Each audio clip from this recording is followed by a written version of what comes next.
Alhamdulillah, salatu wassalamu ala rasulillah wa ala alihi wa mawalah. La haula wa la quwata illa billah, amma ba'du.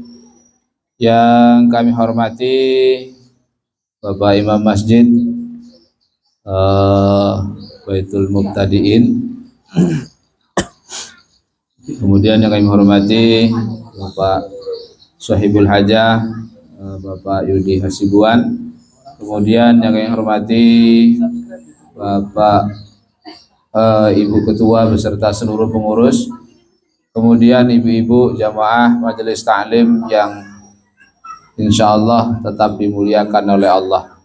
Alhamdulillah, hari ini kita bersyukur kepada Allah bisa bermuajahah bersilaturahim, karena silaturahim ini yang akan memberikan keberkahan baik di dalam umur, di dalam rezeki. Mudah-mudahan dengan silaturahim kita hari ini di rumah Sohibul Hajah ini, mudah-mudahan Allah memberikan umur yang panjang, rezeki yang luas, diberikan kesehatan, sehingga kita bisa bersilaturahim lagi di tempat-tempat yang lain. Salawat beriring salam semoga tetap tercurahkan atas junjungan kita Nabi besar Nabi Muhammad sallallahu alaihi wasallam. Karena dengan pembacaan sholawat kita berharap di hari kiamat kelak kita mendapatkan syafaat dari beliau, syafaat dari Nabi Muhammad, yaitu salah satunya para nabi yang mendapatkan syafaatul uzma, yaitu Nabi besar Nabi Muhammad sallallahu alaihi wasallam. Ibu-ibu yang saya hormati, kemarin terakhir sujud kemarin, enggak? Rukun sholat yang sujud tumaninah, sujud kemudian tumaninah. Selanjutnya yang selanjutnya adalah duduk di antara dua sujud. Duduk di antara dua sujud itu harus dilakukan karena bagian dari rukun sholat. Duduk di antara dua sujud merupakan bagian dari rukun sholat. Tidak boleh sekali sujud langsung tegak. Duduk di antara dua sujudnya ditinggalkan. Nah, itu tidak boleh. Karena duduk di antara dua sujud merupakan bagian dari rukun sholat. Nah, itu. Macam mana cara duduk di antara dua sujud? Duduknya kaki yang kiri pas di tempat duduk kita. Kemudian kaki yang kanan tetap sebagaimana biasa. Maksudnya macam mana, ibu-ibu? Duduk di antara dua sujud itu duduk sebagai pembatas antara dua sujud. Kaki yang kiri kita duduki, artinya dimasukkan ke kaki yang kanan.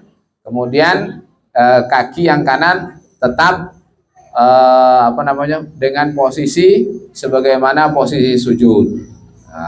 Insya Allah tahu Bu ya, tahu kan? Tapi harus duduk nih Bu. Kaki yang jempol, induk kaki bahasa kita memang harus lurus. Tas Bu. Ini duduk tahiyat akhir, duduk tahiyat awal.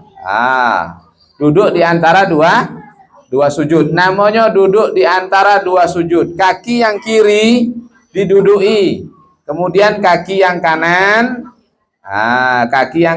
ditetapkan sebagaimana kita sujud tadi. Tapi tidak boleh ditaruh Bu, kecuali asam urat, asam padeh kemarin ada.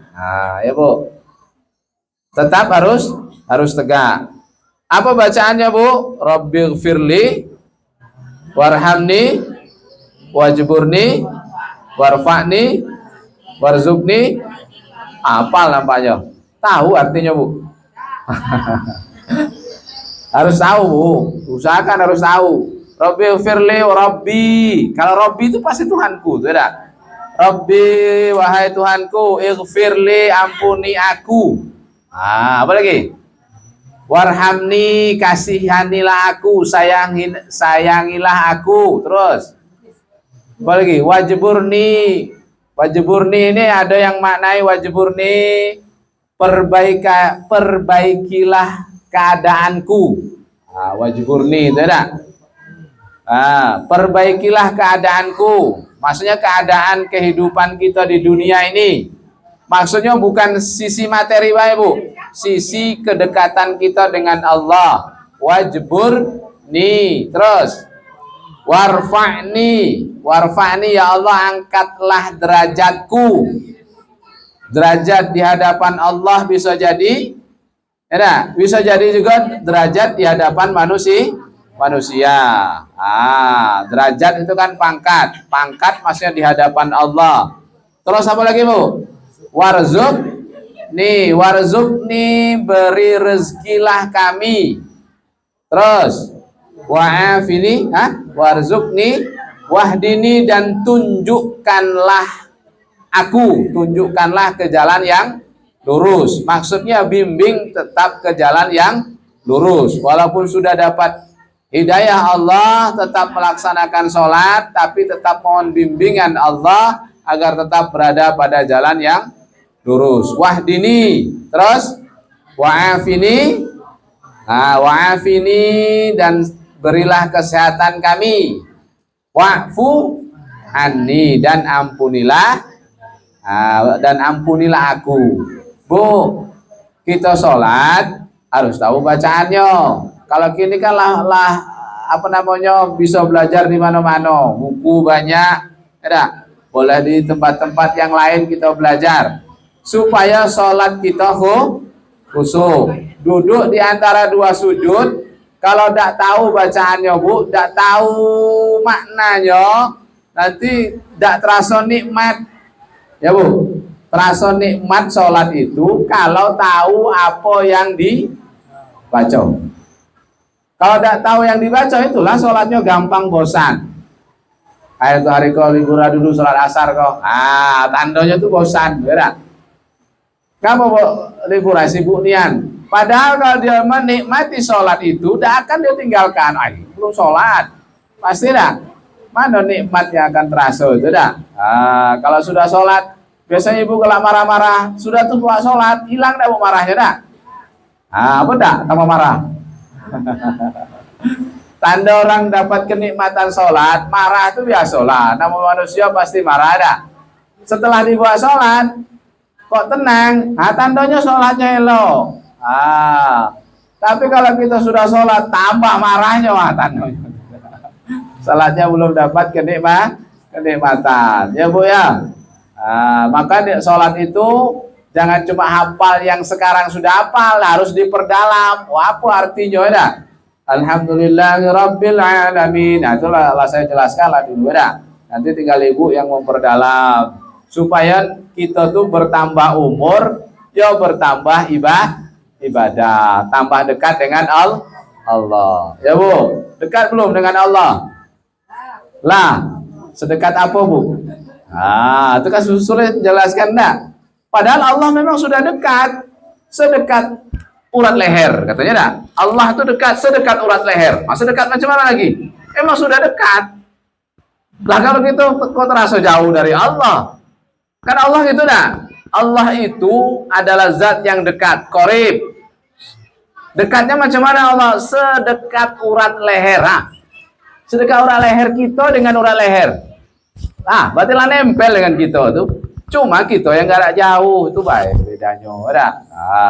Sedekat itu Allah dengan kita, cuma kita yang menjauhi dari Allah. Jadi itu Bu, duduk di antara dua sujud. Gampang pelaksanaannya, tapi sulit istiqomahnya. Gampang melaksanakannya, tapi sulit memahaminya. Gampang teorinya sholat, tapi sulit untuk menikmati sholat itu. Makanya kita butuh bimbingan dari Allah supaya kita bisa tetap istiqomah dalam melaksanakan ibadah ini. Mungkin itu yang dapat saya sampaikan. Mohon maaf atas segala kekurangan. Sekali lagi Bu, saya ingatkan, Malam minggu kita diminta kumpul di masjid dalam rangka memeriahkan tahun baru Islam. Satu Muharram, kita membaca doa awal tahun, jadi membaca doa awal tahun. Akhir tahunnya nanti ibu boleh baca lah di rumah masing-masing kalau tidak sempat ke masjid setelah sholat asar. Nah bu, mungkin belum pernah saya sampaikan ya. Nah, ini saya sampaikan setelah sholat asar hari Sabtu sore, ibu bacakan doa akhir tahun. Nanti setelah sholat maghrib baru kita baca doa awal tahun. Nah, kalau di rumah kira-kira tidak mampu untuk baca sendiri, nanti silakan datang ke masjid. Nah, biar rame-rame ke masjid untuk memeriahkan tahun baru Islam. Malam minggu. Lah bu, jelas ya? Jelas bu? Malam apa bu? Jelas malam minggu, udah. Bawa obor apa enak bawa obor, udah. Ada bawa obor mungkin ada, itu terserahlah, mungkin ada punya gerakan yang lain ada. Cuma di Jagonian bu bawa obor, ada. Kalau anak-anak berarti ada yang bawa itu maknya ada, kaki terbakar pula. Yang jualan bensin pinggir jalan lewat obor situ ada terbakar juga akhirnya ada rumahnya kan. Maka ibu-ibu yang saya hormati, malam minggu kita ke masjid. Nanti puncak acaranya malam tanggal 10 Muharram baru ada penceramah. Lupa pula ada penceramahnya. Kalau kemarin Datuk minta yang pernah ceramah di tempat kita pas penutupan BKMT kemarin, Bapak Isa Sohibur itu asisten 2 kalau tidak salah.